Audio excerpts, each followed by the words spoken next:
Technology has developed to become one of the most revolutionary aspects in the world.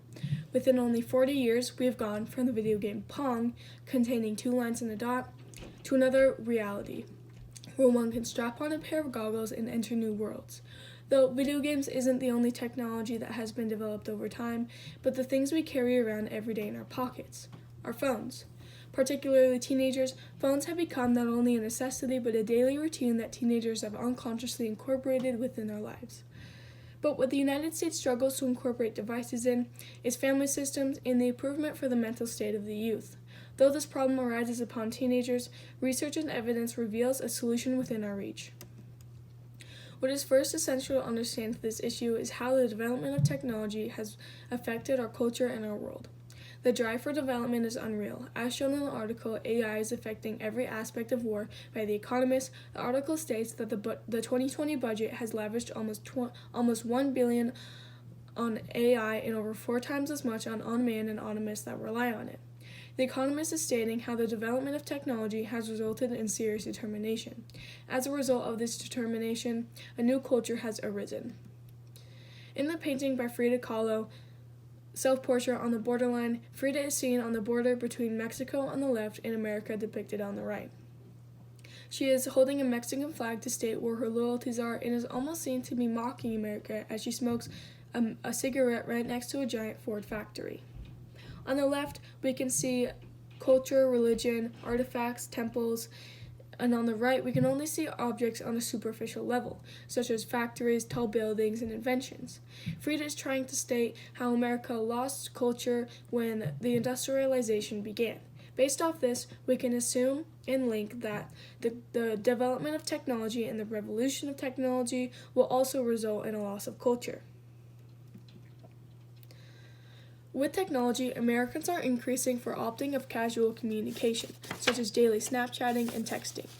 This is creating new culture. These superficial communications have enabled for the creation of virtual social spaces which network their users by offering them an alternative reality. In the article Culture and New Media Times by Bonjorve Baltazarevich, who earned his master's degree in communications in 2013, Baltazarevich is supporting this by stating, the surrogate social community builds a hybrid parallel social system and a global culture and suppresses traditional and cultural values. This new virtual community contains 2 sides when addressing the mental state of teenagers. To begin, the difference of creating a relationship with someone online and face-to-face are slim. This is proven in the article Indian Teenagers and Their Family Relations in the networking era, when the author Nivedita Varghese states, it is through communication that we achieve quality relationships in any group. This suggests that the virtual community allows for teenagers to create and sustain old and new friendships with anyone, no matter one's background of culture, religion, or financial status. This relates back to Frida's painting, by not losing culture as her position takes, but rather adding new culture. Though phones create an easy way to create and sustain friendships, it might be too easy, and when overused can cause a common but critical negative effect. The article Preservist Teachers' Metaphorical Perceptions on Smartphones, No Mobile Phone Phobia and Fear of Missing Out is by Denise Burton-Gesgen, a current professor at Trachea University. The article reports that smartphones might also bring about negative issues among young people, such as addiction due to excessive and problematic uses of social media. Both are shown as addiction types, FOMO or fear of missing out, and nomophobia or fear of no mobile phone.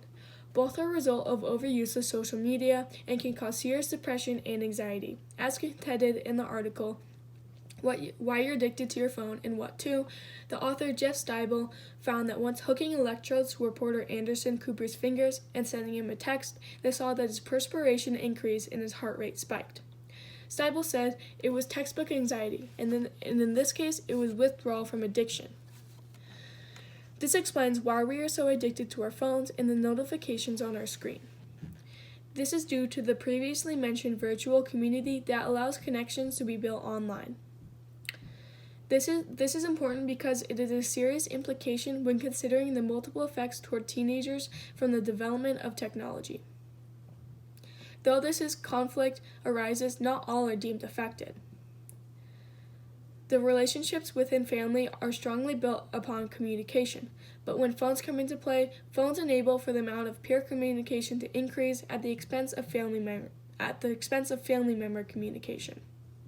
This is shown by Nivedithya Varghese when he says communication within the family is an essential part of family bond or attachment.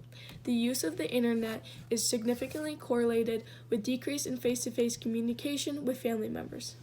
Varghese shows the effects of phones with teenagers and family systems, but when phones don't have an all-negative effect towards family connections.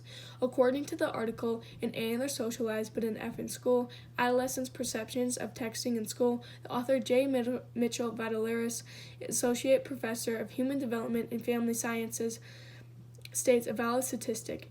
98% of American parents whose children have a phone cite the desire to stay in touch as a principal reason that their children have a phone. This exposes the other side of the argument by including the topic of safety. Though safety is an Anki's subject when considering the development of adolescence, there's also a solution for the lacking of family communication. According to the article, Get a High-Speed Family Connection, Associations Between Family Media Use and Family Connections by Loripedia Walker, the author states that analysis revealed that greater amounts of family cell phone use, co-viewing of TV and movies, and co-playing of video games were associated with higher levels of family connection. The author claim suggests the idea of family connections rather than separate because it enhances family communication rather than weakening it. This is important because teenagers are with and around their family every day. Evidence shows that though phones create in multiple new ways for friendship and safety for teenagers through communication provided by the virtual community and new culture, evidence also reveals another side representing depression, anxiety, and loss of family connection. This is due to the addiction types FOMO and nomophobia. While the solution of family-engaged technology is exceptional, it is not one well exposed to parents and guardians, and therefore the issue of lacking family connection still remains. This suggests that the phones have a primarily negative effect considering the big picture. Because of FOMO and nomophobia, it is safe to assume that teenagers would take the risk of sustaining current and new friendships online at the expense of possible depression, anxiety, and loss of family connection as these addiction types exist.